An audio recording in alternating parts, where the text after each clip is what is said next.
Hey guys, what's going on? Tommy Oliver here with a, oh my god, there's only like 7 days before I have to go to Sweet Apple Lakers Con update to finish this presentation. It's almost done, but I have to put like the actual PowerPoint or keynote thing together. But I'm here to talk about two and a half things. Two and a half things.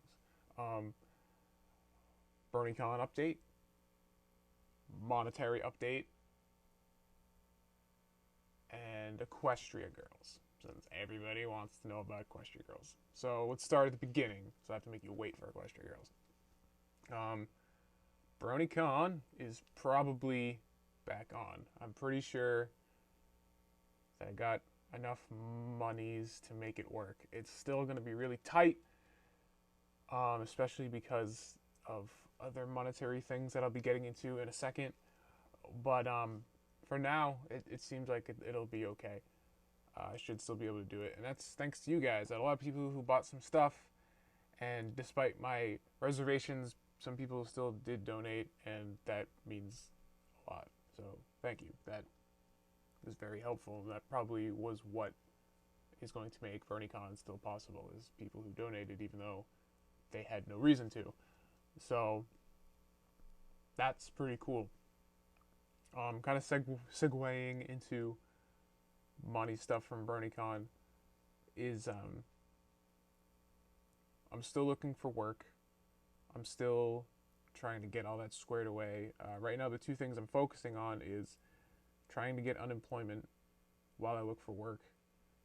Since usually I've been in between jobs before, it usually takes a couple months, and I don't have a couple months worth of financing in the bank to make it, even if I wasn't spending money on conventions.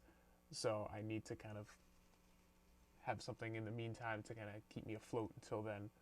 The other thing I'm doing is I'm reducing my student loans, which I didn't want to do because that pretty much doubles the time it takes to pay them off, but I have no choice. So those are the two things I'm doing with that. Did you guys need to know that? Not really, but I'm kind of one all about transparency, so there you go. That's what's going on. Someone sent me an ask a couple weeks ago, or a week or so ago, on my Tumblr, and they brought up a good point, and it's something I've been thinking about for a while, and I haven't said anything about it because I'm kind of been mulling it over because it made me think. And I'm going to paraphrase, because I don't remember exactly what was said, but I'm going to paraphrase it for brevity and for inflection's sake, I guess. They said, you need to stop being Applejack. And it sounds weird, right? But it made sense. And the message essentially boiled down to, remember in Applebuck season when Applejack refused to take help from anyone, even though she had a bunch of people around her willing to help? You need to stop doing that because it wasn't the right thing to do. If you have people who are willing to help you out, you should accept the help and not insult their kindness by shooting them down. And they were talking in reference to accepting donations. And it got me thinking, because if you recall my commentary on Applebuck season, I said I can identify with Applejack in this. I'm a lot like Applejack, so I identified with her conflict. And lo and behold, here I am proving my own point, I suppose. As someone points out, you need to stop being fucking stubborn as shit.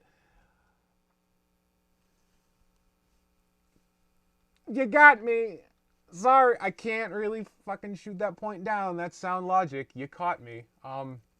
So this ties in a bit to what I want to do about account monetization and stuff, because that's the thing that me and Digibrony have been working around trying to make it work. And I have like a bigger, more enveloping thing that I'm working on outside of just monetizing videos. There's going to be not to get into anything because I'm still not 100% have it all structured, but there's going to be big change in the channel coming in the next couple weeks or so, and I'll talk about that more after conventions are over and I have time to actually dedicate to putting that together. But things are going to start changing a little bit on this channel, but that's getting off topic. as far as monetization is concerned, right now the big problem is how do you do it, because YouTube doesn't want to monetize your videos. So the two options that I've been able to come up with are either do what Digi's doing and move everything onto Blip and have like a delayed release on YouTube and like put them on Blip for a few days and try and make a little bit off the top that way through forced 30-second ads, or open up a donation link and basically stop monetizing altogether and saying, you know, like, I won't put any ads on any of my content. It'll all be ad free. You don't have to worry about advertisements at all. But just have a little blurb at the end saying that this channel is entirely donation funded. And if you like the video you watched, consider throwing a couple dollars to the link in the PayPal link in the description or something like that. The problem is with that is that I've always felt that even though that's not mandatory, it feels mandatory, because there's a lot of the times when you go to those name your price things on like Bandcamp or whatnot, you could get it for free, but you feel like a dick doing it, and I don't want to play off of guilt. I want it to very much feel optional. And that's why I've always been hesitant with donations, in addition to feeling like I was taking something for nothing. But at the same time, if people want to donate, I shouldn't be Applejack, and I should let you do that. So, not really sure where I want to go with that right now. If I want to open up donations and say I'm taking donations, you know, for the foreseeable future, because right now, again, it's still a shaky spot because I don't have anything lined up money-wise, and these cons are going to be expensive. Probably going to cost me another $200 to get to Sweet AppleCon, and then probably another $5 or $6. Maybe not that much. Maybe another 2 or 3, so maybe 600 total to do these two conventions, as well as another $1,000 for my student loans if they're not reduced. So that's all my money. That's everything that I have. What I had saved up, my tax return that I haven't cashed in yet, the money I made from commissions and the donations is about $2,000 total. So basically, after Bronycon, I'll probably be broke. So hopefully I have something lined up by then. But people have expressed interest in donating and asked, where's the donation link? I'm like, I don't have one. So I feel bad doing it. But then again, am I being stubborn? So I'm leaving it up to you guys, because I have a crap ton of subscribers now, and it's really weird. And I'm not used to having a big audience. So I'm leaving it up to you. What would you prefer seeing? Do you want to just, would donations be too obtrusive?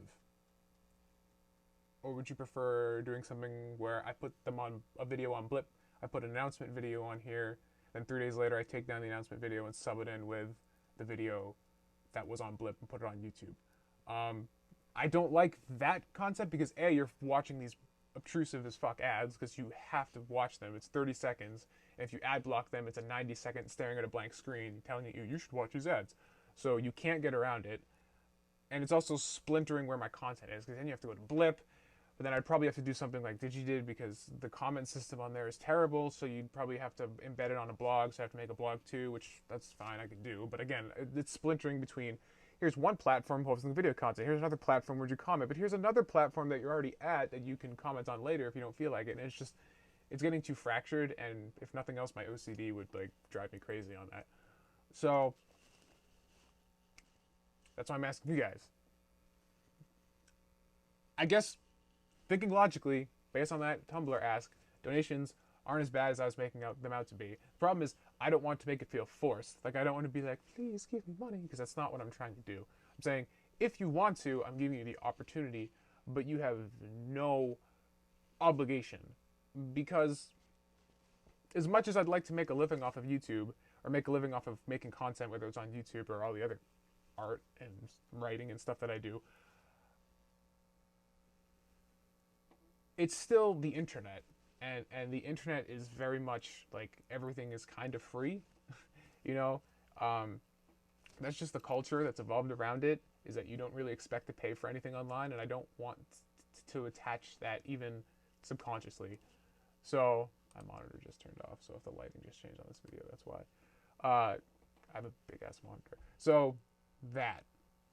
I'll let you guys discuss it, and I'll keep tabs on the comment section, and we can kind of go back and forth and figure out what the best thing to do on that is. And I'll update this at some point, and we can talk about it more. But this is a decision that not only I feel is mine, but is also yours, because it's going to affect you just as much as it affects me. So I don't want to just use something without touching base first. So finally, the point everyone's been waiting for, Equestria Girls, where the f*** is the video? I looked through my discussion page on my YouTube homepage, and just on that, without refreshing and digging down to more comments, there was 20 requests for an Equestria Girls video. There have been a bunch in like every video. Like I can't go like 20 minutes without getting a video or a comment requesting for an Equestria Girls review. I'm not reviewing Equestria Girls yet.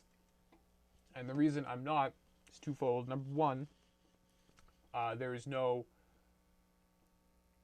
good rip of it yet. I would wait until I can get my hands on a DVD or Blu-ray copy in order to make a better presentation in the video itself, because I don't want to have footage of a cam rip, and there's really not enough screenshots publicly available to do it with still images. So that's number one. Number two is that not everyone can see it. I live in the US, and I couldn't get to a theater to see it. And it's only being screened in select theaters in the US. So if you're outside the US, you can't see it at all unless you watch a cam, which is how I did it, and it was a less than optimal viewing experience. So, as much spoilers, because I've talked about this a little bit. If you read my blog or if you saw my little update on here on YouTube, I didn't like the film very much. So, despite that, I'm still going to watch it again when it comes out on DVD so I can see it in its optimal experience to make sure that there was nothing I missed, or that like there was something really bad about the cam experience that made me misinterpret things. I highly doubt it, but I'm going to do that for the sake of, integrity, because it's the right thing to do. So I'll watch it again when it comes out on DVD, and that's when I'm making videos. So that's August.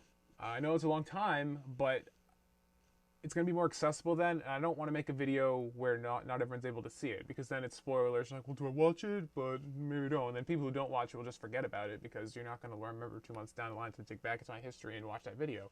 So, Equestria Girls will be talked about, just not yet, because of the reasons I just mentioned. So, that's all for now. It is 4 in the morning. I'm on a really weird sleep schedule, but I'm going to try and start putting together this keynote presentation and probably run through the panel a few times, because I have some bullet points on it. I'm going to try and put that together in keynote, make it good. So, till then, talk to y'all later. Peace.